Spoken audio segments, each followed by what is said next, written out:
யாழ்ப்பாணம் நிலாவரை கிணறு. இது பண்டைய காலத்தில் இக்கிணற்றின் ஆழம் யாருக்கும் தெரியாததால், இதன் ஆழம் வானில் உள்ள நிலாவரைக்கும் என சொல்லப்பட்டதால் இதன் பெயர் நிலாவரை என உருவாகியது.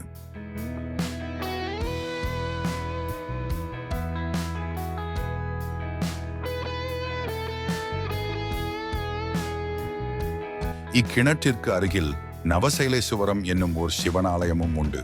கிணற்றில் முதல் ஆய்வு 1824ஆம் ஆண்டு பங்குனி மாதம் அப்போதைய அரச பிரதிநிதி ஃபேர்டிபிள் ஓக்லாண்ட் ஃபைகினின் அனுசரணையுடன் நிலாவரையின் ஆழம், நீர் மற்றும் வேகம் என்பன பற்றி ஆராயப்பட்டது. இந்த ஆய்வின் பயனாக இதன் ஆழம் அப்போதைய தொழில்நுட்பத்திற்கு ஏற்றாற்போல் கண்டுபிடிக்கப்பட்டது.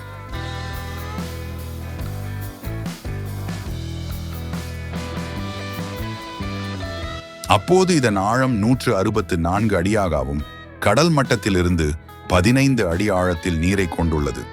தற்போதுள்ள நிலாவரை கிணறு 52 அடி நீளம், 37 அடி அகலம் கொண்டு நீள் சதுர வடிவில் அமைந்துள்ளது.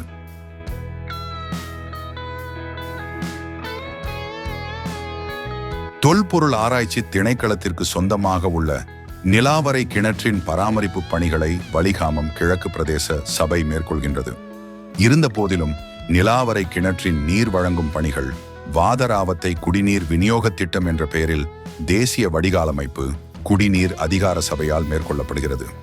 யாழ்ப்பாணத்திற்கு வருகை புரியும் சுற்றுலா பயணிகள் முக்கியமாக சென்று பார்த்து ஆச்சரியப்படும் இடமாக விளங்கும் நவர்கிரி நிலாவரை கிணறு தன்னுள் பல மர்மங்களையும் வியப்புகளையும் தன்னகத்தே கொண்டுள்ளது.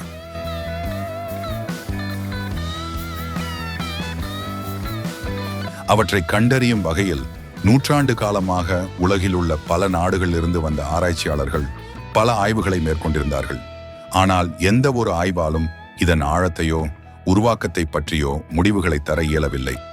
இந்நிலையானது கடந்த 2016ஆம் ஆண்டோடு ஒரு முடிவிற்கு வந்தது. ஸ்ரீலங்கா கடற்படையின் சுழியோடிகள் சுழித்துக் கொண்டு ஓடும் வலிமையான சுழல் நீரின் அடியிலும் நீந்திச் செல்லும் திறன் படைத்தவர்கள். ஸ்ரீலங்கா கடற்படையின் சூழியோடிகள் படுவிகளின் ரோபாட் உதவியுடன் நிலாவரை கிணற்றின் ஆழத்தை அறியும் வண்ணம் அனைத்து புதுமையான பாதுகாப்பு நடைமுறைகளையும் பின்பற்றியவாறு கிணற்றுக்குள் இறங்கினார்கள். கிணற்றுக்குள் 55.5 மீட்டர் 182 அடி சென்றபோது கீழ்மட்டம் தென்பட்டது. அதாவது சராசரியாக 2 பனை மரங்களின் உயரம் கொண்டதாக இந்த கிணற்றின் ஆழம் காணப்படுகின்றது. இங்குள்ள நீர் 31 அடிவரையான ஆழத்திற்கு நன்னீராக உள்ளது. அதன் கீழ் 81 அடிவரையும் ஊவர் தன்மையானதாக உள்ளது. அதன் கீழ் நிலத்தடி நீரோட்டத்துடன் நீர் தொடர்பு பட்டுள்ளது.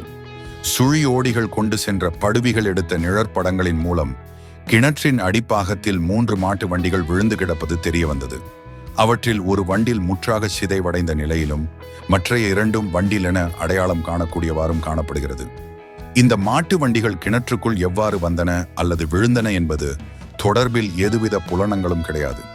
வண்டில்களின் நிலையை வைத்து பார்க்கும்போது இவை உள்விழுந்து பல நூற்றாண்டுகளாகலாம் என்று என அனுமானிக்க முடிகிறது.